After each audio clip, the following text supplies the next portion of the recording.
Hello दोस्तों, तो कैसे हो आप लोग। आई होप आप सब बढ़िया होंगे। तो दोस्तों, आज हमारा सफ़र शुरू होता है कानपुर से। तो आइए शुरू करते हैं। कानपुर वासियों, सांस के शहर में आपका स्वागत है। हम भारत के दिल में हैं। कानपुर के कंक्रीट के जंगल में आईआईएसएस के शहर मुख्य ग्रिड है।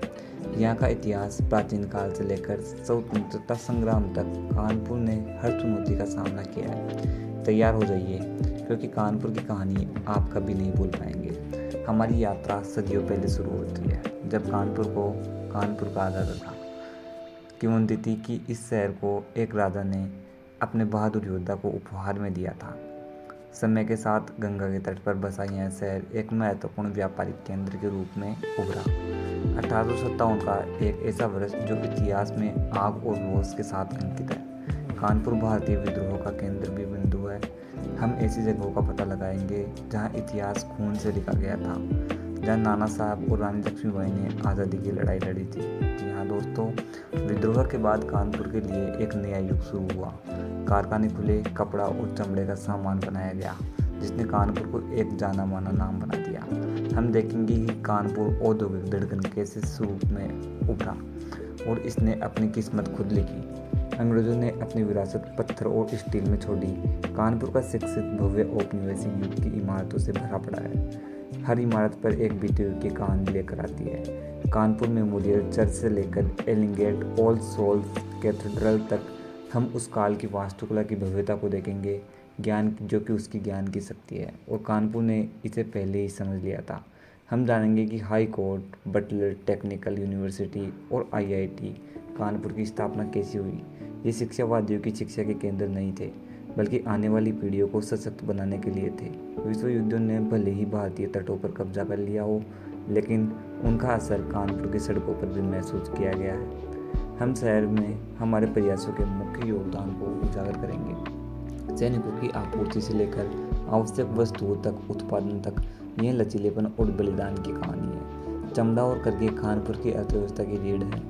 हम शहर की अर्थव्यवस्था में मजबूत स्तंभों, चमड़ा और कपड़ा उद्योग का पता लगाएंगे। चहल पहल वाली टेनारियों और फैली हुई कपड़ा मिलों के बारे में हम जानकारी आपको पूर्ण रूप से देना चाहेंगे।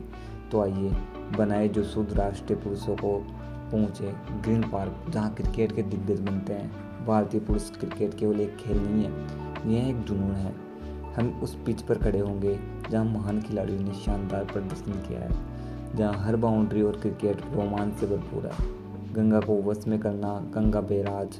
हम गंगा बैराज के इंजीनियर चमत्कार को देखेंगे, जो मानवीय सरलता का एक महत्वपूर्ण उदाहरण है। जी हाँ दोस्तों, यह केवल सिंचाई या बाढ़ नियंत्रण के बारे में नहीं है, बल्कि मनुष्य और प्रकृति के नाजुक संतुलन को समझने के बारे में भी है। इतिहास में जिताऊ द्वारा लिखा जाता है, लेकिन कुछ कहानियाँ दोनों तरफ से बताई जानी चाहिए।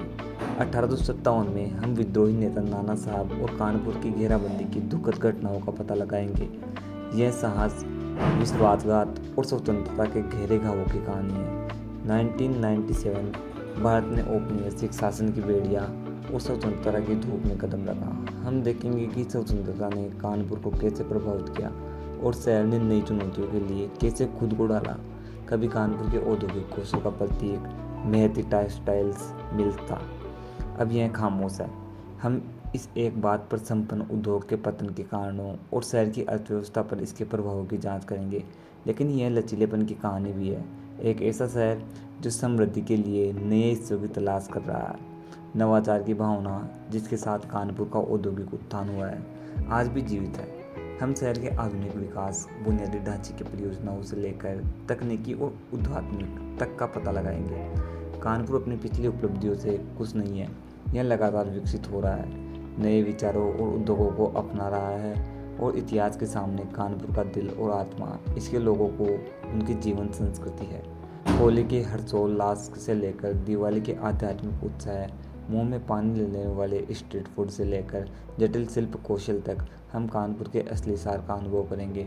कानपुर के अतीत और वर्तमान के माध्यम से हम भविष्य के किनारे पर हैं। सांस और लचीलेपन के आईएसएस शहर का भविष्य क्या है।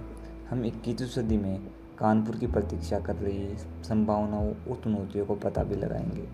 हमने कानपुर के इतिहास की ऊंचाइयों को छुआ है, हमने इसके वर्तमान की धारा को पार किया है और इसके आशाजनक भविष्य की झलक भी पेश की है। हाँ, शहर बच गया है। व्यक्ति की आँख मुख्य चीज़ है, इसकी आत्मा अड़िंग है और उसकी कहानी हम सभी के लिए प्रेरणादायक है। जी हाँ दोस्तों, कानपुर के बारे में हमारी यात्रा यहीं पर समाप्त होती है।